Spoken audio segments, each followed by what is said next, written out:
بہار آئی ہے اس وقت خزاں میں۔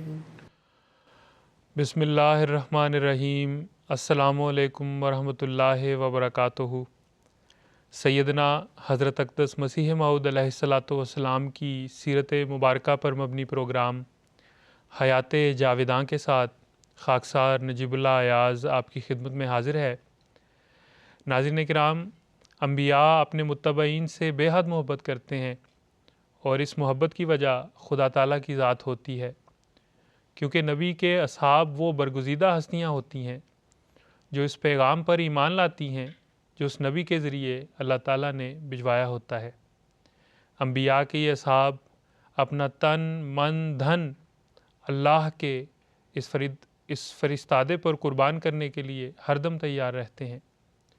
دوسری طرف انبیاء علیہم السلام کا تعلق ہے جو اپنے اصحاب سے بے حد محبت کرتے ہیں، ان کی تعلیم و تربیت اس حکیمانہ انداز سے کرتے ہیں کہ جیسے ایک شفیق باپ اپنے بچے کی تربیت کرتا ہے۔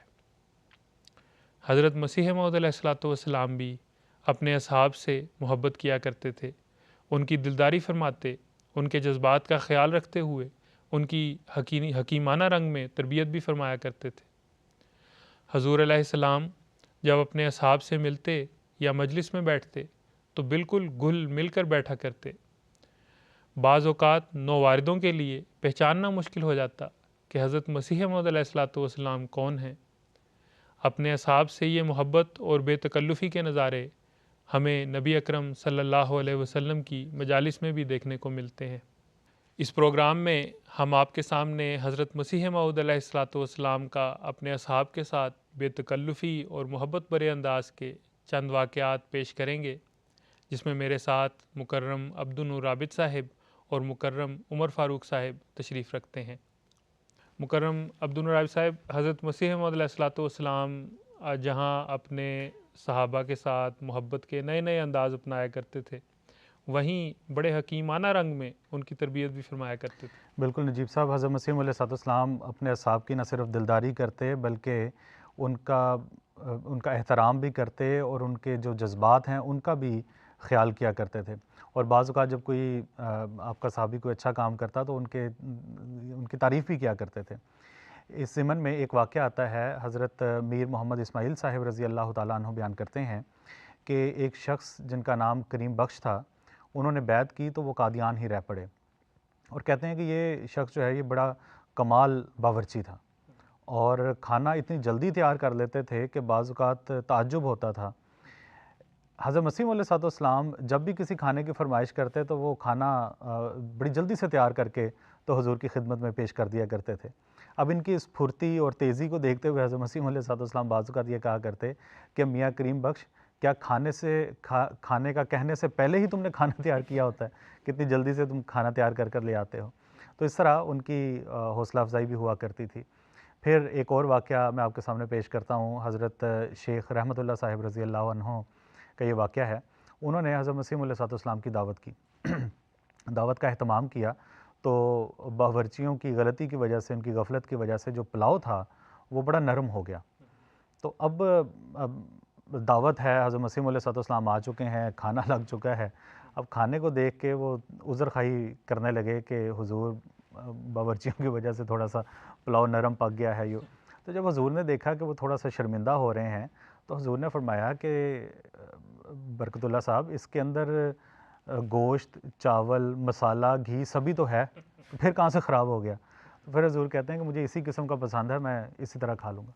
تو شیخ صاحب کہتے ہیں کہ کس طرح ہماری یہ غلطی تھی، اس کے باوجود حضرت مسیح علیہ السلام نے ہمارا دل رکھا، ہمارا خیال رکھا، اور بڑے پیار اور محبت کے ساتھ وہ کھانا جو ہے وہ تناول کیا۔ جی عبدالنور عابد صاحب، حضور ہمیشہ اپنے اصحاب کی دلداری کرتے، اور ان سے نئے نئے انداز میں محبت کے انداز ہیں وہ ہمیں نظر آتے ہیں حضور کی مجالس میں۔ تو انہی میں سے ایک واقعہ میرے ذہن میں آیا ہے۔ حضرت حافظ نبی بخش صاحب رضی اللہ عنہ بیان کرتے ہیں کہ حضور پھل جو تھے وہ مختلف علاقوں سے موسم کے مطابق منگوایا کرتے تھے، خاص طور پہ خربوزے اور آم کا آپ نے ذکر کیا ہے، اور جب آپ کی مجالس میں اصحاب بھی ادھر شامل ہوتے موجود ہوتے تو حضور انہیں بھی تناول کے لیے حضور اپنے ہاتھ سے کاٹ کر پھل کو انہیں دیتے. تو ایک مرتبہ کا وہ واقعہ بیان کرتے ہیں کہ میں ادھر موجود تھا, حضور خربوزہ کاٹ کے دیتے ہیں اور فرماتے ہیں کہ یہ میٹھا ہوگا, اسے کھاؤ. اور آم کا جب موسم ہوتا تھا اس وقت بھی حضور اسی طرح فرماتے اور بار بار کاٹ کر فرماتے کہ نہیں یہ والا زیادہ میٹھا ہوگا, تم اسے ضرور کھاؤ. تو حضور کیسے ہی پیار کے انداز میں اپنے اصحاب سے طور اور طریقہ رکھتے ہیں, یعنی آپ کی مجالس میں یہ ہمیں بار بار نظر آتا ہے. بالکل عمر فاروق صاحب, جب ہم ان واقعات کو سنتے ہیں تو حسرت پیدا ہوتی ہے کہ اللہ تعالیٰ ہمیں وہ زمانہ نصیب کرتا. بہرحال بڑے خوش نصیب اصحاب تھے. حضرت مسیح السلام اپنے جو اصحاب کی چھوٹی چھوٹی خواہشات ہوتی تھیں ان کا بھی بڑا ان کو قدر سے دیکھتے تھے اور ان کو پورا کرتے تھے. اس ضمن میں حضرت ماسٹر اللہ دیتا صاحب رضی اللہ تعالیٰ عنہ ایک واقعہ بیان کرتے ہیں کہ جب نئے نئے کابل سے مہاجرین آئے جو پٹھان تھے قادیان, تو ایک روز انہوں نے ایک کھڑکی کے سامنے کپڑا بچھایا کہ حضرت مسیح علیہ الصلوۃ والسلام تشریف لائیں گے جب ادھر سے ایک کھڑکی سے, تو حضرت مسیح ادھر ہمارے درمیان بیٹھیں گے. تو اس کے لیے انہوں نے ادھر اہتمام کیا تھا. اتفاق یہ ہوا کہ حضرت مسیح السلام دوسری کھڑکی سے تشریف لے آئے اور ادھر بیٹھ گئے. اب صحابہ سارے اٹھے اور بھاگ کے حضرت مسیح السلام کے ارد گرد جا کے بیٹھ گئے, اور وہاں بات چیت کا سلسلہ جب شروع ہوا تو جو پٹھان تھے جو کابل سے آئے ہوئے تھے ان دوستوں نے اظہار کیا کہ حضور ہم نے آپ کا بیٹھنے کا انتظام اس کھڑکی کے سامنے کیا. حالانکہ پاس ہی کوئی اتنا دور نہیں تھا, لیکن حضرت السلام فوراً اٹھے اور حضور اور ادھر تشریف لے گئے جدھر انہوں نے اہتمام کیا تھا. اب یہ ایک چھوٹا سا واقعہ ہے, لیکن اس میں ہمیں یہ نظر آتا ہے شفقت کا ایسا پہلو ہے کہ صحابہ کی چھوٹی سی خواہش ہے کہ حضور ادھر نہیں بلکہ ادھر بیٹھ جائیں, 5 گز دور بیٹھ جائیں, تو حضور کھڑے ہو جاتے ہیں اور بڑے ہنستے اور مسکراتے ہوئے ادھر تشریف لے جاتے ہیں. نجیب صاحب, بعض اوقات کسی صحابی کے دل میں کوئی خواہش پیدا ہوئی ہے اور وہ بے شک اس کا ذکر بھی نہیں کرتا, لیکن حضرت مسیح علیہ السلام اس کو بھانپ لیتے ہیں اور اس کی خواہش کو پورا کرنے کی کوشش کرتے ہیں. ایک واقعہ ملتا ہے, منشی عبدالعزیز اوجلوی صاحب رضی اللہ تعالیٰ عنہ بیان کرتے ہیں کہ کرم دین جہلمی کا جو مقدمہ تھا اس کے سلسلے میں حضرت مسیح علیہ السلام کو گرداسپور آنا پڑتا تھا. تو ایک دن کچہری کے وقت حضور احاطہ کچہری میں تھے, ایک جامن کے درخت کے نیچے اپنے خدام کے ساتھ کپڑا وغیرہ بچھا کر تشریف فرما تھے, تو کسی نے دودھ کا گلاس حضور کے نوش کرنے کے لیے ارسال کیا. تو اب جو صحابہ تھے وہ یہ کوشش کیا کرتے تھے کہ ان کو کسی طرح حضور کا جو پس خوردہ ہے وہ مل جائے تبرک کے لیے. اب یہ صحابی جو منشی صاحب ہیں یہ بھی وہاں پہ کھڑے ہوئے تھے اور دل میں یہ سوچتے ہیں کہ اتنے اکابرین یہاں پہ بیٹھے ہیں, میری باری تو نہیں آنی. کہتے ہیں کہ وہ سائڈ پہ جا کے آرام سے کھڑے ہو گئے. تو حضرت مسیح علیہ السلام نے جب کچھ حصہ پی لیا تو اس کا بقیہ کہتے ہیں کہ منشی عبدالعزیز یہ لو تم پی لو. تو کس طرح ان کے دل میں خواہش اٹھی اور حضرت مسیح علیہ السلام نے ان کو بھانپ لیا اور وہ جو دودھ بچا ہوا تھا وہ ان کو جا کے ان کو دے دیا. بالکل نور صاحب, یہ جو منشی عبدالعزیز صاحب اوجلوی رضی اللہ تعالیٰ عنہ انہی کا ایک اور واقعہ ملتا جلتا ہے.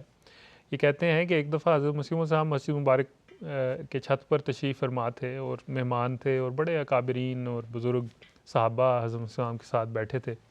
یہ کہتے ہیں کہ میں اس مجلس میں داخل ہوا تو دور سے میرا دل چاہا کہ میں حضور سے مصافحہ کروں, لیکن جب میں نے ارد گرد دیکھا تو بڑے بڑے صحابہ بڑے بڑے اکابرین اور شیوخ ادھر بیٹھے تھے, تو میں نے مناسب نہیں سمجھا کہ میں ان کو کاٹتے ہوئے پھلانگتے ہوئے آگے جاؤں اور حضور سے مصافحہ کروں, لیکن دل میں بہت حسرت تھی. وہ کہتے ہیں کہ یہی سوچ کے میں بیٹھنے لگا تو حضرت مسیح صاحب نے مجھے دیکھا اور فرمایا کہ منشی صاحب سلام تو لے لیں. تو حضرت صاحب بھاپ گئے کہ ان کا دل کرتا ہے مصافحے کو, تو حضور نے شفقت کا یہ پہلو بھی ان کے لیے وہاں ظاہر فرمایا. جی صاحب, اور جو صحابہ کا درد تھا حضور خود اسے محسوس کرتے تھے. اور جب یہ مولوی کرم دین بھیم والا اس کا مقدمہ چل رہا تھا گرداسپور میں, تو اس وقت ایک واقعہ ہے کہ خواجہ کمال الدین صاحب نے اجازت لی کہ میں پشاور جانا چاہتا ہوں جدھر ان کے اہل و عیال رہتے تھے, اور ان کے ساتھ پھر حضرت مولوی عبدالکریم صاحب سیالکوٹی رضی اللہ عنہ نے بھی اجازت لی کہ میں بھی پشاور دیکھنے ان کے ساتھ چلا جاتا ہوں. تو جب خواجہ صاحب گھر پہنچتے ہیں تو یہ دیکھتے ہیں کہ ان کی جو اہل خانہ ہے ان کا برا حال ہے, یعنی ان کے پاس پیسے وغیرہ کچھ نہیں اور ویسے قرض لے کر گزارا کر رہے ہیں. تو اس کو دیکھ کر انہوں نے اپنی جو اہلیاں ہیں ان کے کچھ کپڑے فروخت کر کے 300 روپے کا انتظام کیا کہ کچھ دیر جو ہے انتظام ہو جائے.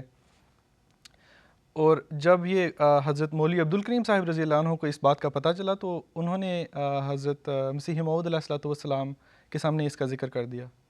جب حضور کو اس کا پتہ چلا تو حضور سخت غمگین ہوئے کہ آپ کے اصحاب جو ہیں اس حال میں رہتے ہیں, ان کے اہل و عیال اس حال میں رہتے ہیں.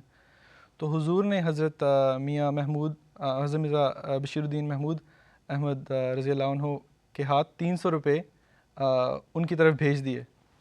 تو جب خواجہ صاحب کو یہ ملے تو انہیں پتہ چلا کہ مولوی صاحب نے بتا دیا تھا حضور کو, تو وہ سخت غصہ ہوئے, یا پھر انہیں ہوا کہ آپ نے یہ کیا کر دیا, حضور کو کیوں بتا دیا. لیکن حضرت عبدالکریم صاحب رضی اللہ عنہ سیالکوٹی فرماتے ہیں کہ یہ پیسہ بہت بابرکت ہے, اسے لے لو. یعنی اللہ تعالیٰ کے بعد انہوں نے فرمایا ہمارے لیے اس دنیا میں حضور ہی ہیں, ان کے سامنے اپنا درد یا دکھ پیش نہیں کریں گے تو کس کے سامنے پیش کریں گے. تو اس کے بعد پھر خواجہ صاحب نے وہ پیسے قبول بھی کیے, اور پھر اللہ تعالیٰ نے اس میں برکت بھی ڈالی کہ انہیں اور کام مل گیا, اور وہ وکالت کا پیشہ تھا ان کا, تو اس کی وجہ سے انہیں اور کام ملا اور ان کا انتظام اچھا ہو گیا. تو اللہ تعالیٰ نے اس پیسے میں بھی برکت ڈالی, اور اس سے حضور کا جو درد ہے اہل و عیال, اپنے اصحاب کے اہل و عیال کے لیے, وہ بھی نظر آتا ہے. بالکل مکرم عمر فاروق صاحب, یہ تعلق محبت کا, پیار کا دو طرفہ ہے, اور سیرت کی کتب میں جب ہم مطالعہ کرتے ہیں تو ایک سے بڑھ کر ایک. پتہ نہیں چلتا کہ صحابہ کو حضرت مسیح موعود صاحب سے زیادہ محبت تھی یا حضرت مسیح موعود صاحب کو اپنے صحاب سے زیادہ پیار تھا. ناظرین کرام, حضرت مسیح موعود علیہ الصلوۃ والسلام نے اپنے اصحاب کے متعلق اپنے اشعار میں فرمایا ہے, مبارک وہ جو اب ایمان لایا, صحابہ سے ملا جب مجھ کو پایا, وہی میں ان کو ساقی نے پلا دی, فسبحان الذی اخذ العادی. یعنی مبارک ہے وہ شخص جو اب میری موجودگی میں ایمان لاتا ہے, کیونکہ وہ میری صحبت میں آ کر صحابہ کی جماعت میں داخل ہو جاتا ہے. اس کی دلیل یہ ہے کہ جو عرفان اور تقویٰ کی میں صحابہ کرام کو ملی تھی وہی میرے صحابہ کو بھی دی گئی ہے. پھر ایک موقع پر جب عبدالحکیم خان مرتد نے آپ کی جماعت پر کچھ اعتراضات کیے تو آپ نے اس کے جواب میں تحریر فرمایا کہ آپ کہتے ہیں کہ صرف ایک حکیم مولوی نور الدین صاحب اس جماعت میں عملی رنگ اپنے اندر رکھتے ہیں, دوسرے ایسے ہیں اور ایسے ہیں. میں نہیں جانتا کہ آپ اس افتراء کا کیا خدا تعالیٰ کو جواب دیں گے. میں حلفاً کہہ سکتا ہوں کہ کم از کم 1,00,000 آدمی میری جماعت میں ایسے ہیں کہ سچے دل سے میرے پر ایمان لائے ہیں اور اعمال صالحہ بجا لاتے ہیں, اور باتیں سننے کے وقت اس قدر روتے ہیں کہ ان کے گریبان تر ہو جاتے ہیں.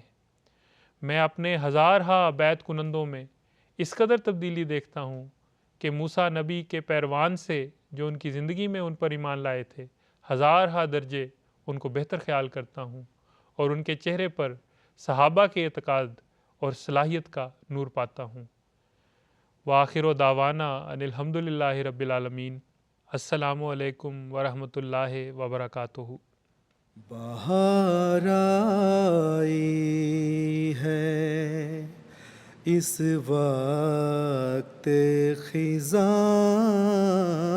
میں, لگے ہیں پھول میرے بوستاں میں,